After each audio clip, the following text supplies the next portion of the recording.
Kyle here from allmediareviews.blogspot.com. Today's Thursday, what is it, May 30th, 2019. Quick video, or I don't know how quick this will be, just some stuff I've picked up recently. So, I made another video and didn't upload it, and I could have, but first I think I should maybe report that I bought a townhouse, not the first choice, but it's a lot of reasons it's working out, and I'm closing on the 14th of June, so that's the good news. A lot of stuff financially and paperwork and loans and all this stuff, transferring money that's involved with it, of course, I'm coming to learn, but it's good to report that this place, this storage space of mine and the other one will all be accessible finally, all these records and, you know, music and stuff like that and other stuff. So anyway, so I got in the mail finally after November, so it's been about 6 months.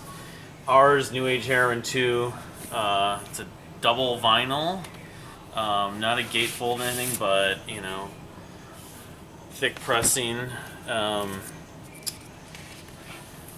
Record that's one of my favorite records of the current year / season. You know, the song "Fly" especially is an ours classic or favorite, you know. And the third album, Spectacular Sight's supposed to be coming, a third of a trilogy, supposed to be coming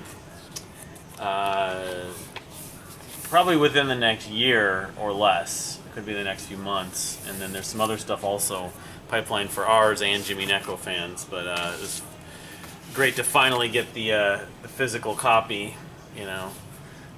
Yeah, I like a lot of Pain Aside's catchy, Kill Me, You Are the Light. The title track, My Love, is among the ballads. It's kind of ballad heavy. This album, the Spectacular Sight's not going to be like that, I guess, but you know, we're going to find out. So I got the fun little download card, of course, here too. So Third Man Pressings. So the other record of late that was a big deal that came out that I've been listening to, and not as much as I probably anticipated, I've sort of been in a mood, is the Matheos album Wintere, Ethereal, which came out the first or second, it was the second Friday in May.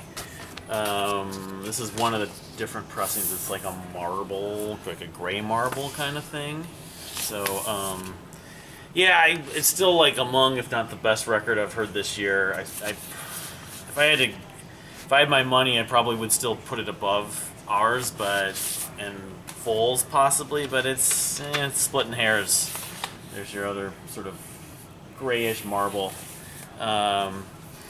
It's more accessible probably among all the John Arch releases, although, you know, I don't know if he'll ever release anything better than the Arch EP Twist of Fate.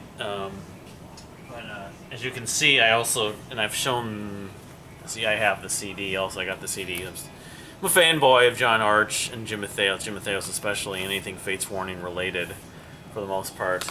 And I actually did get a second copy signed when I went to the Ars, just to show, just to backtrack with that Ars album, New Age Heroine. Like I said, if we get Spectacular Sight, you know, 3, that would be the trilogy soon.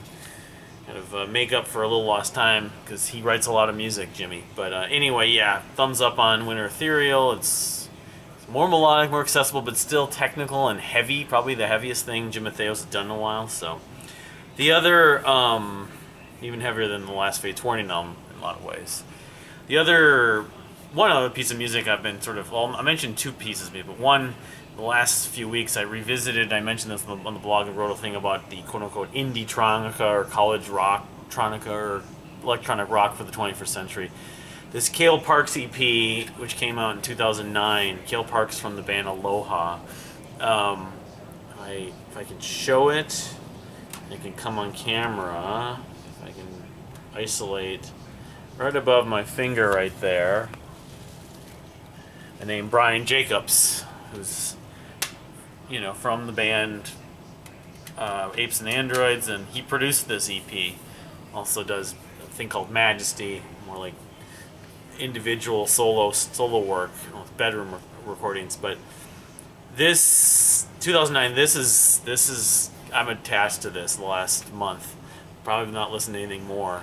very much dreamy, spacey kind of escape music in some ways. It's only 6 tracks, but Running Family is just, I can't get that song out of my head, and it does remind me. I was thinking, I wonder if it was inspired by the Running on Empty movie with River Phoenix and Judd Hirsch from the 80s, but every track on this has some kind of dreamy moment, some kind of like, it captured a lot of what was on Blood Moon, and even like the Call Florence Powell stuff Brian Jacobs did, so I've been listening to some of the other Cale Park stuff. He's the drummer from Aloha, so he doesn't sing on Aloha, I don't think, that much. I don't know enough about Aloha, but trying to find other stuff like that or from him, and it's more all instrumental stuff, so I don't know if he ever did anything else like this. To Swift Mars. That's why I didn't even say the title of it, To Swift Mars.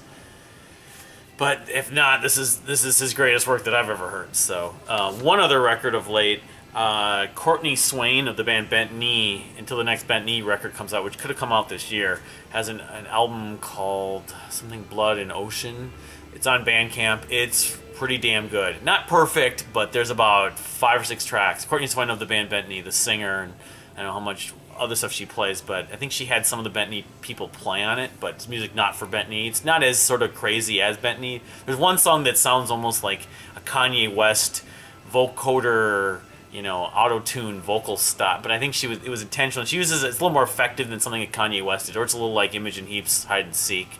But overall, it's some more singer-songwriter, but also some sort of just well-written, hooky, twisty songs. Not as crazy as Bent Knee, but a little bit. But she has some other records she's done, but I don't know if they're as good as this new one. Something Blood and Ocean. I forget. I'll have to follow up with it. I don't know if they can get a copy of the CD at some point. And then I just did watch over the last 5 days the Christina Applegate, Linda Cardellini Netflix series, the first season, Dead to Me, and I got sucked in. They're like 30-minute episodes, so it's called a comedy. It's really more of a drama with some comedic bits. It's more like Breaking Bad in that sense. Christina Applegate's character is a little over the top with rage at points. Premise being that her husband died and was hit by a car hit and run. Linda Cardellini meets her at this grief counseling for widows and widowers, and it turns out little Cardellini's character was involved in the whole thing, but she doesn't tell her. A little bit like Breaking Bad in that sense, with Hank and Walter White, of course, Walter being the one who's dealing the meth and Hank's for the DEA, or like the show Now and Again, where you have the widow, the dead husband now in a new body, and eventually he does meet his widow wife, but they don't tell. He's not allowed to tell him. So it's good. James Marsden's also good in it, and Ed Asner's in it.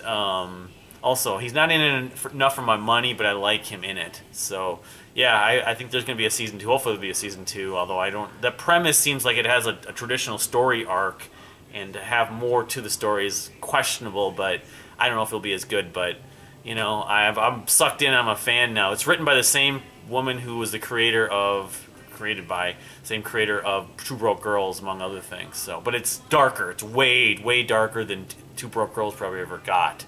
But there's still enough comedy not to say it's just overtly dark. So, anyway, but thank you for watching. Like I said, I'm gonna be closing on the 14th of June, and hopefully start to make more of these videos. But definitely subscribe if you haven't subscribed. More stuff that I can work on. I've the 89.3 songs list, react to list, and then some of the other ideas for videos. Maybe the albums of the year, the retro albums thing I might do. I'm not sure. But no, I'm just chugging along. This whole house thing has been a big process for me, and it still is. It's still going to be after we move, because just taking care of house is something new for me. But hopefully it'll go all right, and we'll see you next time.